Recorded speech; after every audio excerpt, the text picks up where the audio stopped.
How's it going, y'all?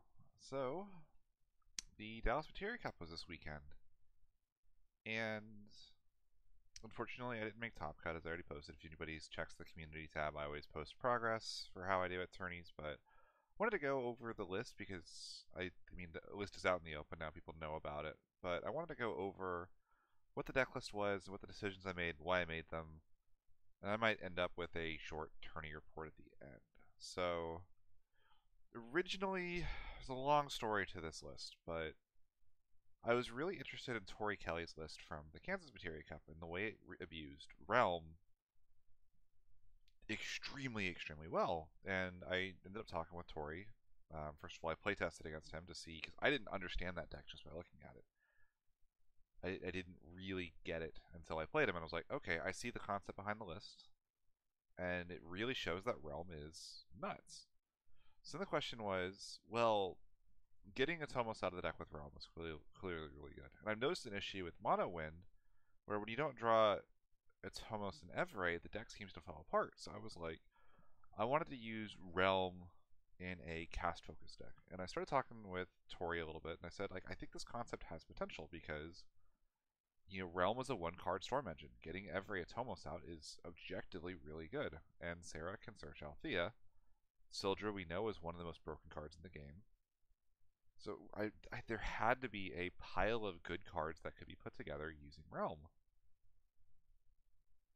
And Tori eventually came back to me with the idea that the class Moogles tap for other colors. And I started working on this concept with a couple other players, most notably Sam Prime at the time. I told him that I was considering Windwater cast, and he pointed out the same thing. Hey, the Moogles are really, really good. These two they're not Hecaton breakable. They're going to color fix so we can play Wall in a cast focus list.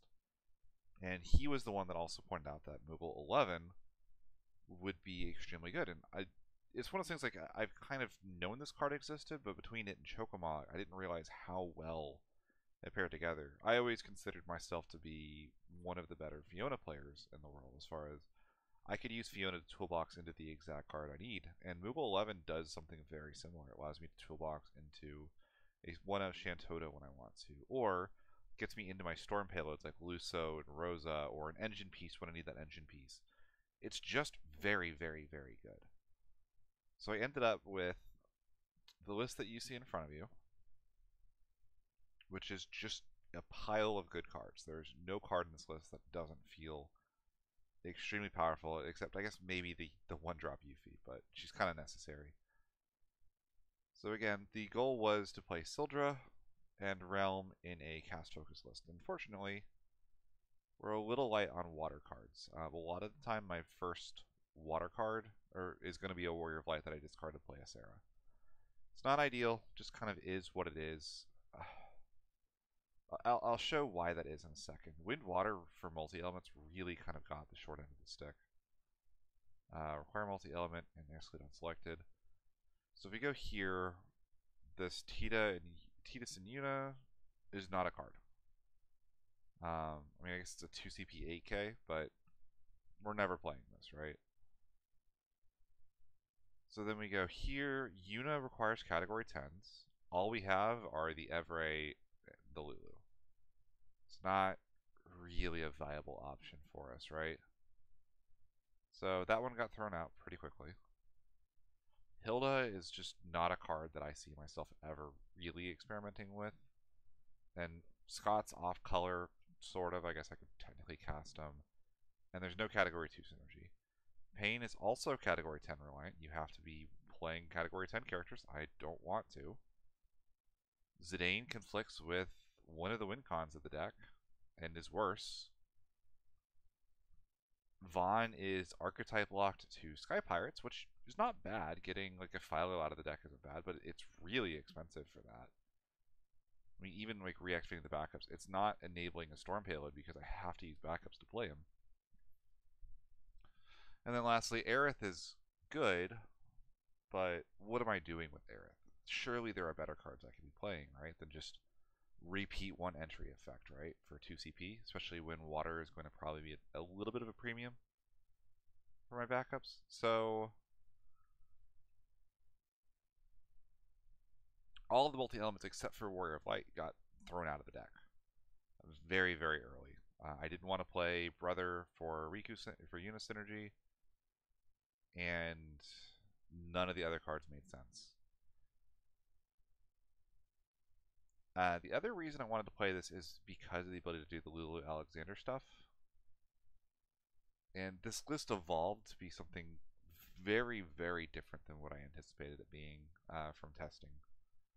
Which is, this is the single best deck I've ever seen at abusing Althea.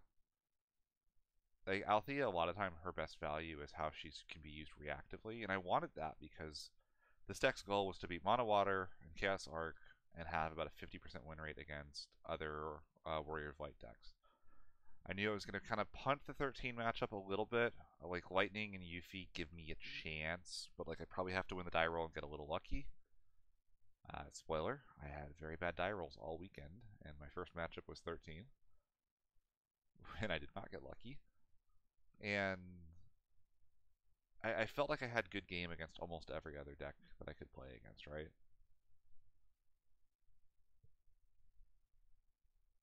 The other thing that is a little awkward is because all my backups cost 2, and I don't have a ton of like really solid early 1 cost, like odd colored plays. Sometimes curving out can be a little awkward.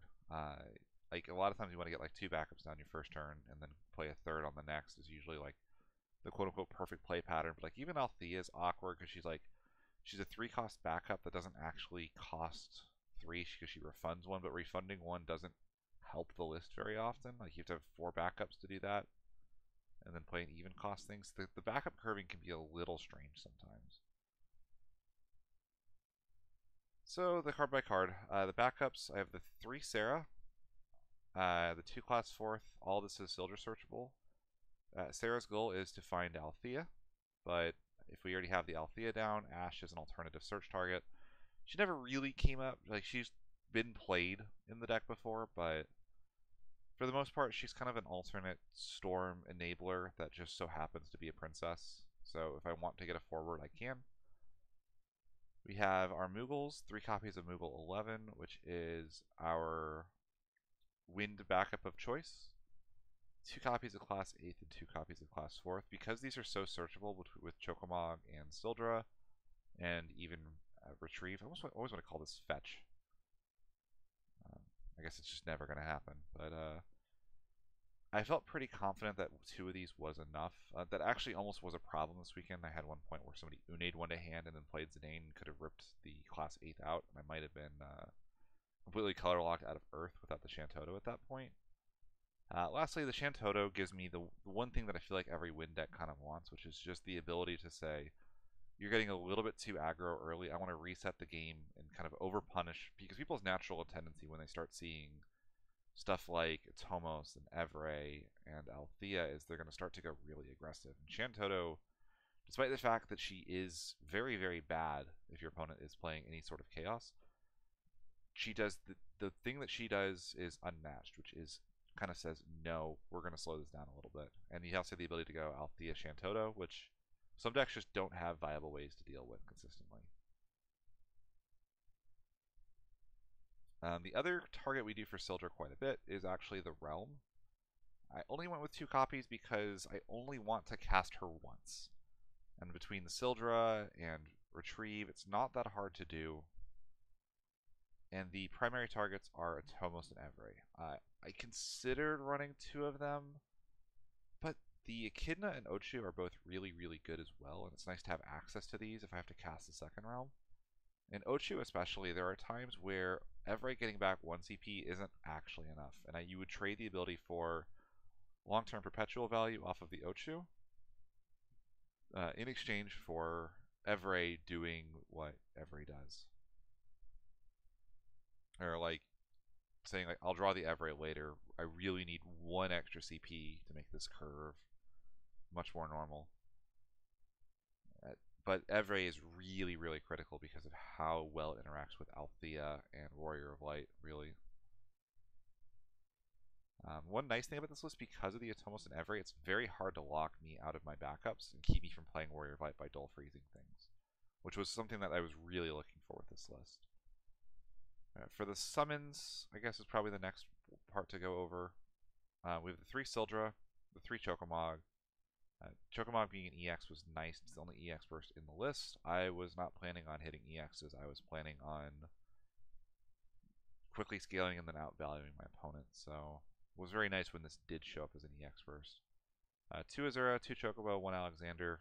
Space was just very tight, but I wanted access to all of these cards at some point. Alexander was very, very good all weekend, by the way. Almost would consider cutting the Sildra down a little bit to play another copy of this, but that's a little risky given the lower water count in the deck to begin with. Alright, let's get into the actual forwards. So we have the Rosa as our generic Storm Enabler.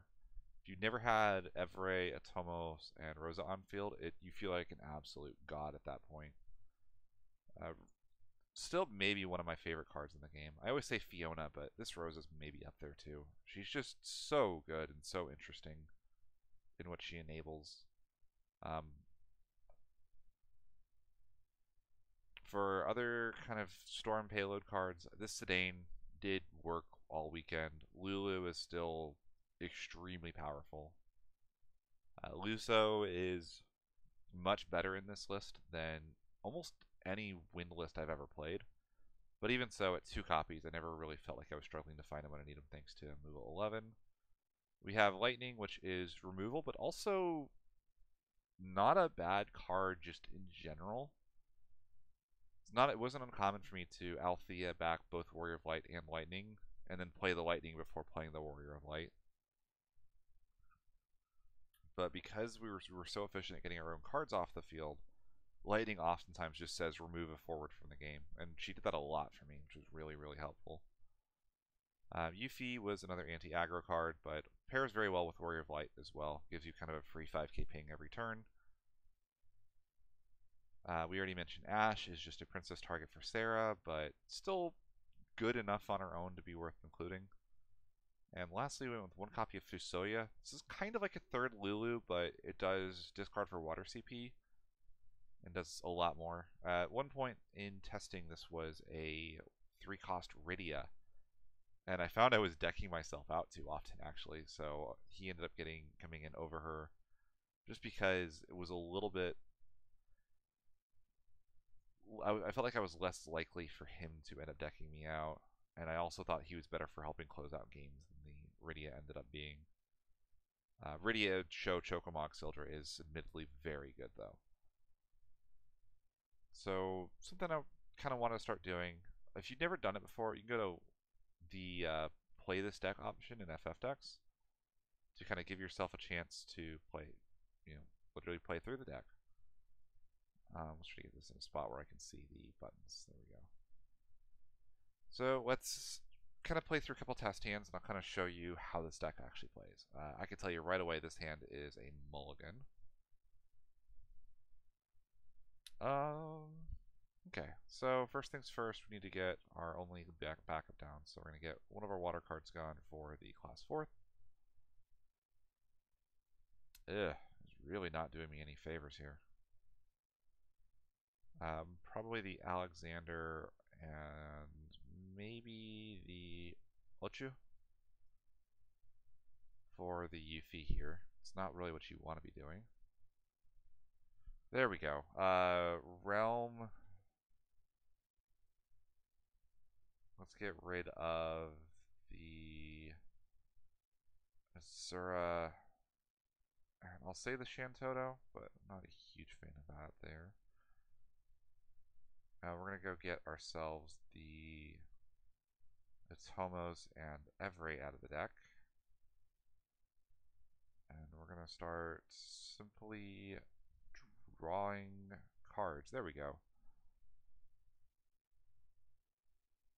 So we can go the Moogle here, Evray that up,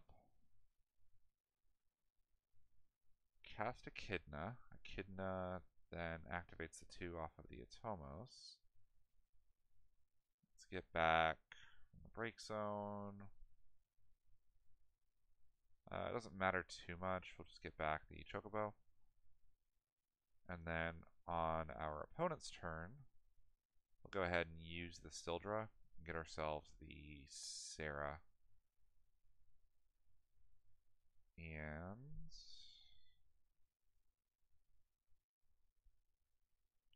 maybe can't be a Warrior of Light. Probably something that I don't want to cast, so I'll say the other realm out of the deck. Just try to deck then a little bit. Alright, let's take a look here. Ooh, that's quite nice, actually. So we're going to go for the Sarah here. Take a look. Let's get ourselves the Althea.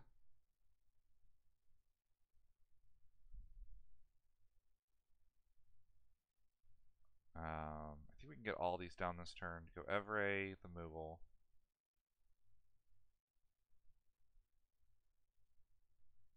Let's cast. Leave the Althea. We'll get 3 backups back. Put down our class Moogle. We're set up. And here's where things start to get a little gross. So the setup can be a little slow and a little awkward sometimes, but when you start going off, this is what you can do. So let's say the realm was died at some point. Probably the Yuffie's gone at some point as well, right? This was a pretty slow open, but these are just the cards on field. I'm going to try to play this out and try to go all the way off. So we're going to go Warrior of Light for those 4. It's going to activate them all. We're going to draw a card. Althea's not ideal, but that's fine. So instead, we're going to go Warrior of Light, ping something. Althea, target wall. Evray, target the Althea. Althea, target the Echidna. On the stack, let's go ahead and cast the Sildra. But Tomos will activate 2 backups. Get these 2.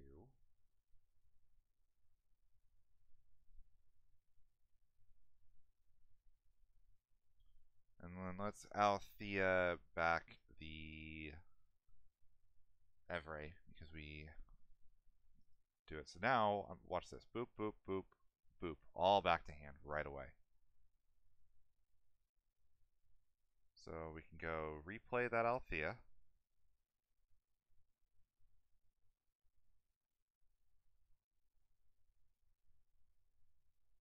And then from here, a little tricky to figure out. Might have gone a little bit. Oh, I didn't actually resolve the Sildra, did I? That would help.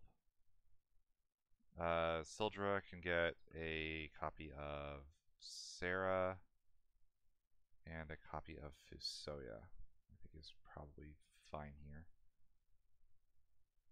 So then we can go.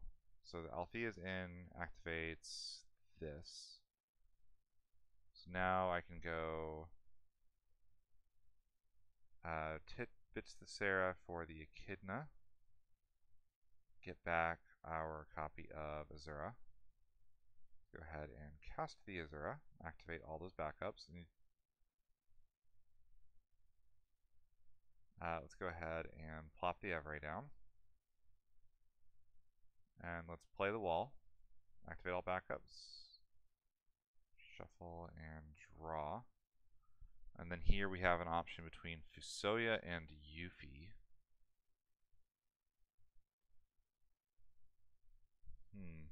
Really hoping to draw into a Luso, but like if we have a Luso here, we have our Luso 5 cast. I do have a Chocobo in the break zone if I wanted to go for that.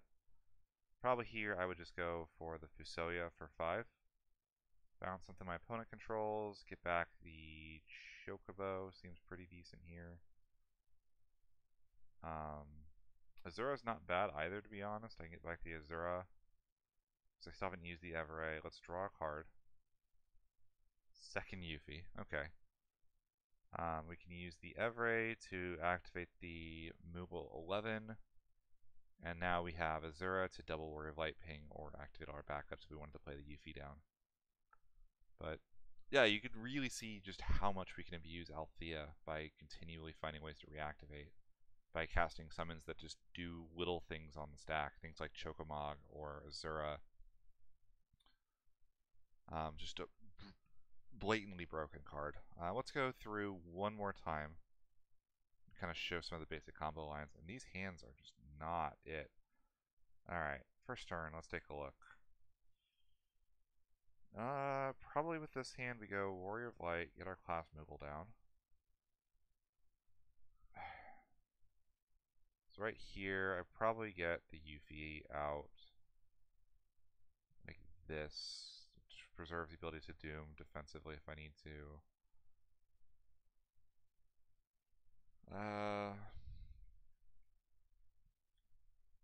Okay, cool.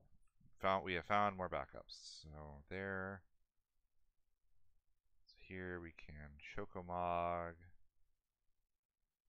for this Moogle and discard something like this Luso for it.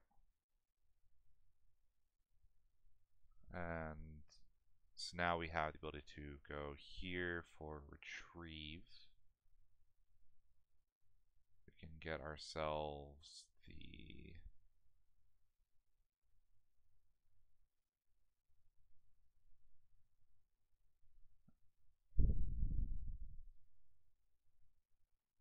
Soldier's not bad. Realm wouldn't be bad here. Sarah seems pretty decent as well, just to kind of go get set up. I think I'd go for Sarah probably. Go Ochu, activate these two. 2 for Sarah. Let's discard this Yuffie. Grab ourselves the Althea. And go this and this for the Althea. Activate the Moogle. And then pass turn. Alright. Let's try to go off this turn and see how this goes. So we can go 1, 2, 3, 4, 5 for Realm. Realm pulling Evray, it's Homos. Again, I know this has been kind of slow and it's not quite this easy in game, but a lot of times this is what I'll do to try to practice my lines for an actual tourney. Fortunately, I think the best thing to do here is to use the Evray, and then we're going to go play our Rosa, and then it's Homos is going to activate 2. So here,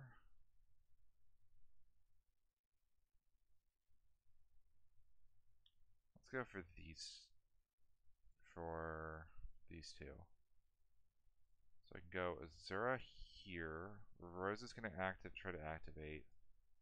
I'll resolve the Azura first, get back the Moogle. Moogle for retrieve. Let's go get ourselves the wall.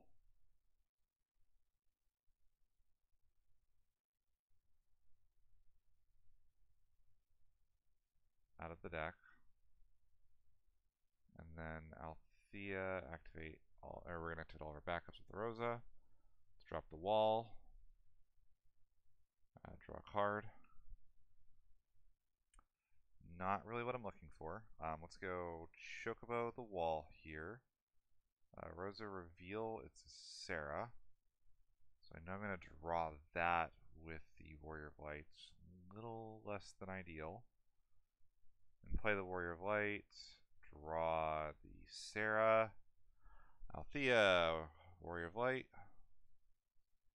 This and this for Althea. Activate, play wall. Now let's draw a card. Lightning seems decent. Not really. We've got a lot of forwards here. Again, you can see how efficient we are at really digging through our deck. If I find a Lulu there, I can Luso 7. If I find a Azura, like there's just so many cards that allow me to continue to dig, right? Let's see. Yeah, Chocomog would have done it too. Chocomog, then Moogle, then Luso. And that was off of 2 cards in hand, essentially, right? Um, again, apologies for kind of some of the Fantasyland stuff. You have to... This is, I think, the kind of stuff that, like, when you start playing a combo deck, you have to just kind of goldfish a couple turns. See how your curve feels, and then how to actually play out what you can do once you get past that point. Doesn't always work out that way, but it's a good baseline to do stuff like this before you take it into an actual game with a friend and then determine how does the deck feel. This deck feels like it has just an unbeatable ceiling once it gets going. As far as my tourney itself went, my first round I hit 13. I lost the die roll, go second, play a Moogle 11, take 4 damage, have to retrieve for a Yuffie, swing the Yuffie, no Amaterasu thankfully. My opponent, I go to my opponent's turn. I could have doomed there, wiped the field, but the problem I was afraid of if I did that was Yuffie would be dull for their combat phase, meaning if they had something like Null plus Phoenix, I would have eaten 2 more damage, gone to damage 6, and have like a threat of like lethal in a turn. So I wanted to wait so I could know that I was fading their combat phase, right? They go to combat phase, Doom of the Living. They could force it out and go from there. But they immediately play Fang, go to combat. I Doom of the Living, I kill everything except for the Hope. The Hope attacks on the stack of that, or as it's coming in, Doom of the Living, kill everything. Hope is now 9k, Yuffie lives, and then my opponent, Phoenix. Yuffie's dead. And from that point, the game is effectively over. I just don't have the control tool. I got a lightning off at one point, but it's too late, right? I'm going to take way too much damage way too quickly to stabilize. Round 2, I was against Kelly Thatcher. They were on the Rainbow Wall. Good stuff pile.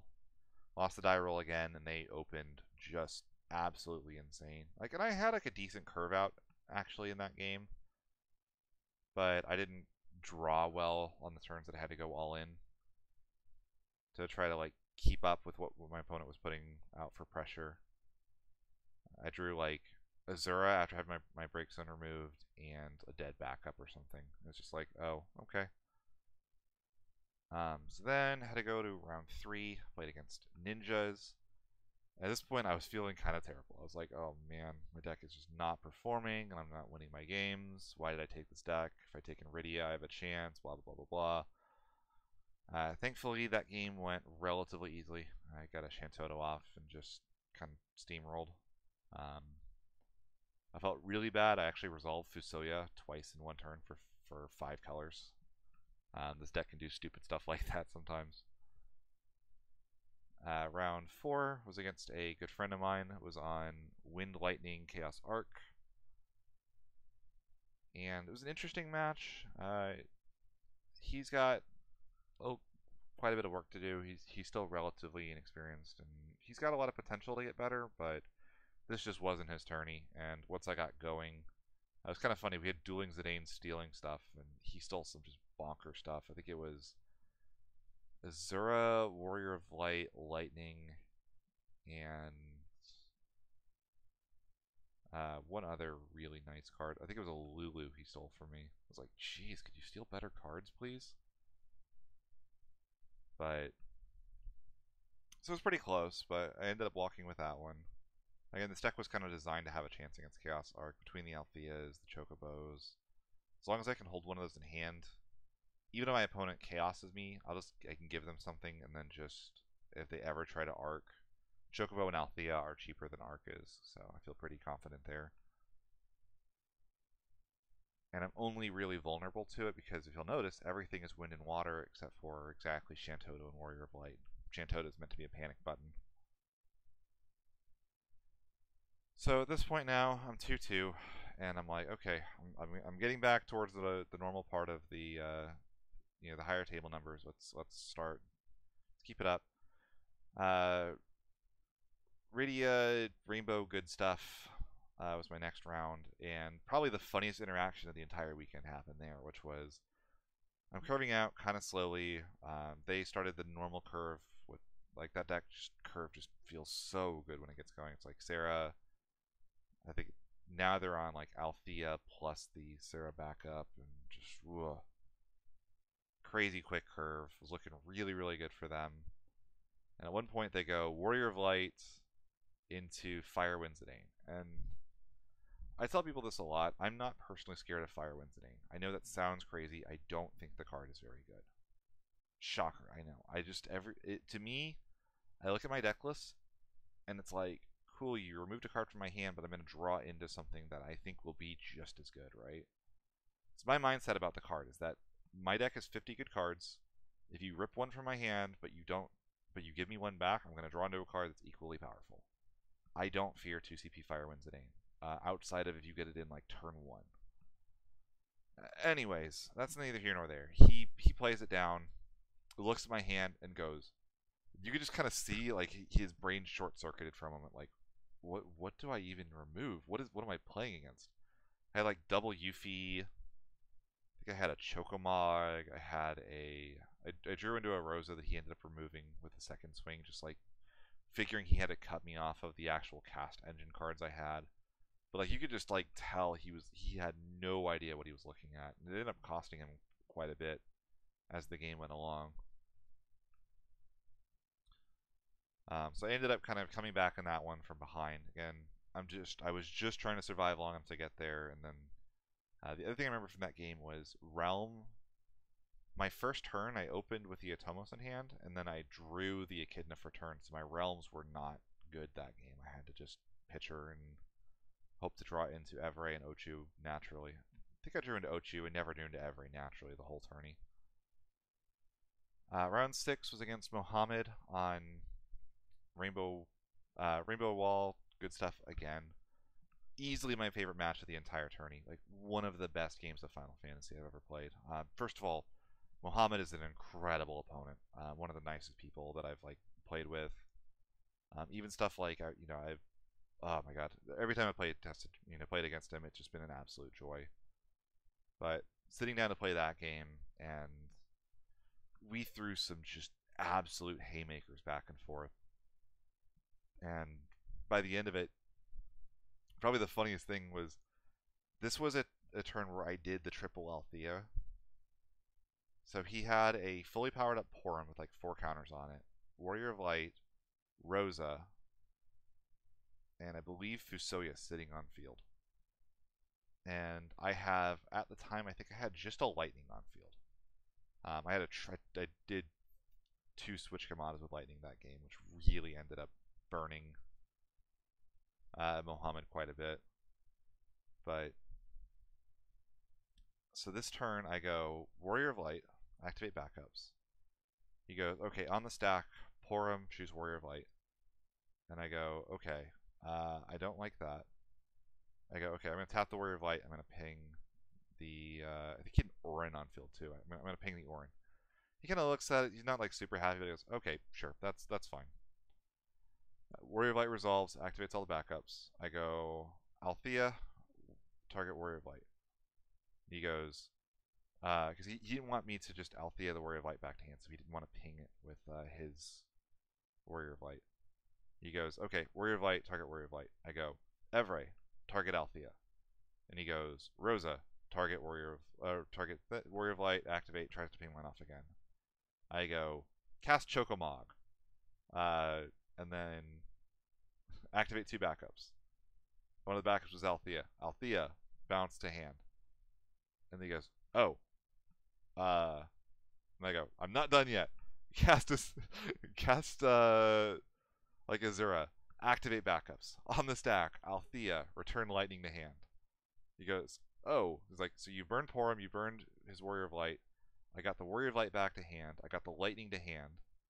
I go, okay. Play the Lightning, or play the Warrior of Light again. Activate all the backups. Play the Lightning, remove. And he's just like, oh my god. I'm like, yeah, no, that was one of the coolest turns I've ever played. Super, super cool turn. Really showcased like how broken Althea is if you can just perpetually reactivate her. Because the reason Althea doesn't bounce to hand if the target dies is because you're targeting a character, right? You choose one character that's targeting. If the character dies, then Althea fizzles. But Althea doesn't have to return for this effect to resolve. So you can bounce all your stuff back. And of course, this is when the stream goes down, but we go into to turns and had, oh my god, it was so wild. I remember at one point I'm in combat and he tried to do something to remove one of my forwards. I cast a Chocobo and it was 5th cast on Rosa and I donk off the top. I hit a Yuffie. I'm like, I legitimately could not have hit a better card. Swing the Yuffie, activate on my forwards. He was on damage 6 at that point, and I would have won on the next turn, so he conceded to me, saying, like, yeah, no, you would have won next turn, so I'll give it to you because a double loss doesn't benefit anybody. It just puts both of us out of contention. So, felt pretty good about that. Then I go to my last round after that, and I sit down, and that's the match on stream that y'all saw. Did not go my way, but that's fine.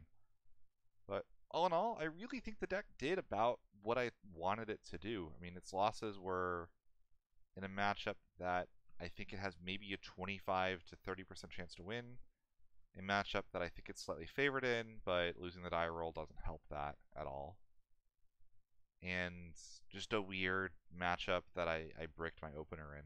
I had a Sarah and 4 win cards. I went, okay, let me run the numbers on this right now, actually. Yu-Gi-Oh! Party. I had 45 cards left in deck. Would have drawn 2 of them. Needed a water card in the 2. And there were 17 water cards left in deck. So I guess it's only a 61% chance to open it by the numbers. I thought it was more like 80, but my logic was that I was likelier to draw a water card than I was for that mulligan to be a good mulligan. And I didn't draw the water card. So anytime you have a really stunted open like that against Ice Earth, especially one where they get a Scale Toad down early and you're on a combo deck, really not much you can do. Just was not a lucky game for me, which is fine. Like, that happens, but a little unfortunate. But wanted to share the deck. Over the next couple of days, you guys should be getting videos up where we're getting all of the rounds uploaded. But I'll try to get them up one at a time. Unfortunately, YouTube doesn't like it when you upload like 7 videos in a day. It really hurts your algorithm stuff. So yeah, thanks for watching. Hope you all enjoyed it.